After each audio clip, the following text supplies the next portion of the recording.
እግዚአብሔር ይመስገን። ስምህም አለበት? መቃ። እሺ ደመቀ፣ በሀገራችን እንዲሁም በዓለማችን ላይ በጣም አሳሳቢና አነጋጋሪ የሆነ የቆየው ጉዳይ የኮሮና ቫይረስ በሽታ ነውና ስለሱ ምን ያህል ግንዛቤ አለ? ማይኔ ራስን ለመጠንቀቅ የምታውቀው ነገር ስለዚህ በሽታ የሰማኸው ለጥንቃቄ የምታደርገው ነገር? ሳምና አጃክስ 3 ጊዜ ታጠብ ነው ይተባላል። ይሄው ይታጠብ ነው አለ ነው። እሺ። እና ደግሞ እኔ በራሴ በኩል ባለትዳር ነኝ። ልንገርሽ አይደለ?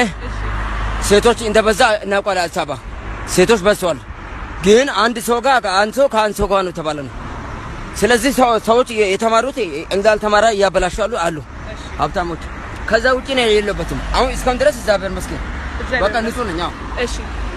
ብዙ ኢትዮጵያውያን ይሄ በሽተኛን እንደማያጠቃ ይናገራሉና ኢትዮጵያውያንን ይሄ በሽታ የሚያጠቃ ይመስላል? አይመስልም።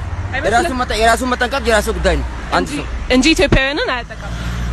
ኢትዮጵያ ውስጥማ በሽታ ብዙ በሽታ አለ አውቃለሁ። እሱ ይሄን ደግሞ መጠንቀቅ የማን ነው? ባለቤቱ ነው። ባለቤቱ ነው። አዎ። እሺ አንተ የምታደርገው ቅድመ ጥንቃቄዎች ምንድነው? ይሄ በሽታ ወደ አንተ እንዳይመጣ ወይም ለሌላ ሰው ላለማስተላለፍ ኮንዶም መጠቀም በቃ ከፈለኩ ማለት ነው። እሺ ምናልባት መጨረሻ የምታስተላልፈው መልእክት ካለ? በቃ ነገርኩሽ። 3 ኮንዶም ደርቤ ማድረግ እችላለሁ የፈለኩን ማለት ነው። አለ ኮንዶም ደግሞ መጠቀም በራሱ ጊዜ በሽታ ተፈጠረ ማለት ነው። አመሰግናለሁ።